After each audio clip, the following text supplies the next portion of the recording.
Kisah rumah dengan 1000 mata. Hujan turun deras sore itu, ketika Rani turun dari taksi online, menenteng koper besar di tangan kanannya. Di depannya berdiri sebuah rumah 2 lantai dengan cat putih yang mulai memudar. Diapit pagar besi tua yang berderit ketika dibuka. Rumah ini bukanlah impian siapapun, tapi harganya murah. Dan itu cukup bagi Rani yang baru saja memulai hidup sendirian setelah perceraiannya. Pak Wibowo, pemilik rumah, menyambut di teras. Lelaki tua itu tersenyum ramah, tapi matanya sering melirik ke arah jendela-jendela besar di baliknya. "Selamat datang, Mbak Rani. Semoga betah," ucapnya sambil membantu menarik koper.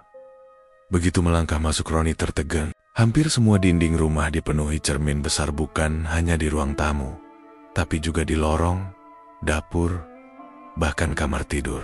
Cermin-cermin itu berbingkai kayu gelap, dipoles rapi, hingga permukaannya nyaris memantulkan setiap detil kecil. Banyak sekali cerminnya, Pak," ujar Rani setengah takjub, setengah tak nyaman. Pak Wibowo hanya tertawa kecil. Itu memang bawaan rumah ini. Untuk pencahayaan, sinar matahari akan memantul ke seluruh ruangan. Lagi pula, jangan pernah menutupi cermin-cermin ini. Ya, nanti rumah terasa aneh. Rani mengangguk tanpa banyak berpikir. Ia kira itu hanya nasihat khas pemilik rumah yang terlalu mencintai barang-barang. Lamanya, sore berganti malam. Hujan berhenti, tapi aroma lembab masih terperangkap di udara. Rani duduk di sofa ruang tamu sambil menghirup teh hangat. Matanya sesekali terpaku pada pantulan dirinya di cermin besar di hadapannya. Ada sesuatu yang sedikit mengganggu. Pantulan itu terlihat persis dirinya, rambut hitam panjang yang jatuh di bahu, kaus abu-abu, dan tatapan lelah. Tapi entah kenapa, mata di pantulan itu terasa lebih menatap, lebih tajam. Ia mencoba mengabaikannya dan beranjak menuju dapur. Tapi sebelum meninggalkan ruang tamu, sudut matanya menangkap sesuatu. Pantulan di cermin masih menatap ke arahnya, bukan mengikuti gerakannya, tapi tetap menatap ke kursi yang tadi ia duduki. Jantung Rani berdegup cepat. Ia kembali menatap cermin itu secara langsung. Kini pantulannya bergerak normal, seolah tak terjadi apa-apa. Mungkin cuma capek, gumamnya, mencoba menenangkan diri. Namun, ketika malam semakin larut dan ia berbaring di ranjang, Rani sadar satu hal. Di setiap sudut ruangan selalu ada cermin yang menghadap dirinya, dan setiap kali ia memejamkan mata, ia merasa ada puluhan pasang mata lain yang memandang. Dari dalam pantulan, di luar, angin malam berdesir, menyapu pepohonan. Tapi di dalam rumah, keheningan terasa terlalu rapat. Siala, cermin-cermin itu sedang menunggu ia tertidur. Dan di satu cermin di ruang tamu, pantulan Rani tetap duduk, tersenyum pelan, meski dirinya sudah berada di kamar. Pagi itu, Rani bangun dengan kepala berat. Mimpi aneh semalam masih membekas. Ia merasa seperti berjalan di dalam lorong kaca tanpa ujung. Diikuti pantulan dirinya yang tertawa pelan. Ia mencoba mengabaikannya dan memulai hari dengan sarapan sederhana. Namun, ketika ia duduk di meja makan, matanya tak sengaja menangkap pantulan di cermin besar di ruang tamu. Ada sesuatu yang langsung membuatnya merinding. Pantulan dirinya tersenyum, padahal bibirnya sama sekali tidak bergerak. Rani spontan menoleh langsung ke arah cermin. Senyum itu hilang. Ia menghela napas panjang, mencoba rasional. Mungkin cahaya dari jendela membuat bentuk mulut terlihat berbeda, tapi rasa tidak nyaman itu sulit diusir. Siang harinya, ia mencoba merekam kejadian.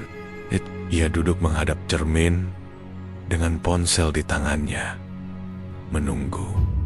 Beberapa menit tak terjadi apa-apa. Tapi ketika ia memeriksa hasil rekaman, layar ponselnya menampilkan sesuatu yang membuat darahnya dingin. Pantulan dirinya di video bergerak. setengah detik lebih lambat dari dirinya di dunia nyata, seperti ada jeda. Dan sesekali, pantulan itu menatap langsung ke kamera, sementara ia sendiri menatap ke arah lain. Gemetar, Rani memutuskan menutup cermin ruang tamu dengan kain tebal. Namun malam itu, ketika ia turun untuk mengambil minum, kain itu sudah terlepas, tergeletak di lantai seolah ada yang menariknya dari dalam. Ia mencoba menelepon temannya, Nita, untuk menceritakan semua ini, tapi sebelum sempat menyelesaikan ceritanya, suara di ujung telepon mulai terdengar. Aneh seperti ada gema yang mengikuti setiap kata Rani. Tapi sedikit lebih pelan dan tertawa di akhir kalimat. Malam semakin larut, hujan kembali turun, memantulkan kilatan petir di setiap cermin rumah. Rani mencoba tidur, tapi suara ketukan pelan terdengar dari arah lemari yang juga memiliki pintu kaca. Ia menoleh, pensil di kaca lemari itu sudah berdiri tepat di tepi ranjangnya. Dan untuk pertama kalinya, Rani sadar pantulan itu tidak hanya meniru, ia sedang mencoba mendahuluinya. Sejak kejadian semalam, Rani hampir tidak tidur. Ia menghabiskan waktu duduk di sofa ruang tamu, lampu menyala penuh, sambil menatap cermin-cermin itu dengan waspada. Tapi rasa kantuk akhirnya memaksa kelopak matanya turun. Tiba-tiba, sebuah suara pelan membangunkannya. Rani, suara itu terdengar seperti bisikan, tapi tidak datang dari arah pintu, jendela, atau lantai atas. Whispernya dari cermin besar di ruang tamu. Rani menelan ludah, berusaha memastikan itu hanya halusinasi. Rani, suara itu terdengar lagi. Kali ini lebih jelas, seperti berasal dari balik kaca. Ia melangkah mendekat. Pantulan dirinya berdiri di dalam cermin, tapi posisinya sedikit berbeda, lebih condong ke depan, seakan mencoba keluar. Bibir pantulan itu bergerak, meski Rani tidak mengucapkan apapun. "Kau di sini," ucap pantulan itu dengan suara serak. Rani mundur. Dengan napas terputus-putus, ia berlari ke dapur, mengambil kain apa saja, dan menutup cermin itu rapat-rapat. Tapi bahkan dari balik kain, suara itu tetap terdengar. Samar, namun terus memanggil namanya. Siang harinya, Rani memutuskan mencari tahu tentang rumah ini. Ia mengunjungi tetangga di ujung gang, seorang wanita parubaya bernama Busri. Saat mendengar alamat rumah Rani, wajah Busri langsung pucat. "Penyewa sebelum kamu. Dia ditemukan meninggal di sana. Semua cermin dipecahkan. Tapi," katanya, "sebelum itu, dia sering mengeluh, melihat bayangannya bergerak sendiri. Dan malam sebelum meninggal, dia teriak-teriak minta tolong. Katanya, jangan biarkan dia keluar." Kata-kata itu membuat tubuh Rani merinding. Malam pun tiba. Rani duduk di ranjang, mencoba tidak melihat cermin di kamarnya. Tapi rasa penasaran membuatnya melirik. Dan ia melihat pantulan itu tersenyum lebar. Matanya menatap seperti predator. Kemudian, suara itu terdengar lagi, kali ini dari semua cermin di rumah. Bersahutan seperti gema. "Bukalah, bukalah, bukalah." Cermin di kamarnya bergetar, halus, seperti ada yang mengetuk dari dalam. Dan di tengah ketukan itu, pantulan mulai mengangkat tangannya. Tepat 1 detik lebih awal dari gerakan Rani, seakan memberi isyarat, "Aku akan menggantikanmu." Hujan turun deras malam itu. Petir menyambar, menerangi ruangan untuk sepersekian detik, memantulkan cahaya ke puluhan cermin yang mengelilingi Rani. Suara bisikan yang memanggil namanya tidak berhenti sejak maghrib, seolah semua pantulan di rumah itu bersatu untuk mengajak sesuatu keluar. Tak tahan lagi, Rani memutuskan menelepon Pak Wibowo, pemilik rumah. Suaranya terdengar kaget dan sedikit gugup. "Kau sudah menutup cermin-cermin itu?" Rani terdiam. "Iya." "Kenapa?" "Astaga, Rani, cepat buka kembali. Kalau kau menutupinya, mereka akan mencari jalan lain untuk keluar. Dan itu jauh lebih buruk." Nada serius itu membuat darah Rani dingin. Apa yang sebenarnya ada di rumah ini, Pak? Hening sejenak di ujung telepon. Sebelum akhirnya Pak Wibowo berbisik.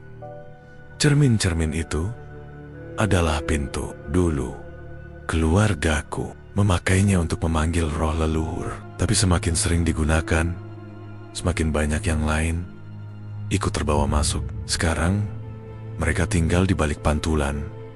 Mereka butuh seseorang untuk menggantikan.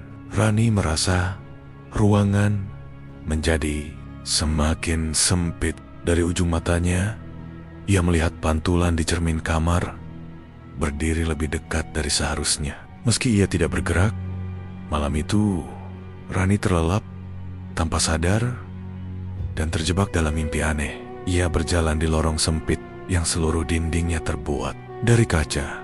Pantulan-pantulan dirinya memenuhi setiap sisi, tapi tak satu pun bergerak sama persis dengannya. Beberapa tersenyum lebar, yang lain memandang dengan tatapan lapar. Di ujung lorong, ada satu sosok yang berbeda bayangan dirinya yang pucat.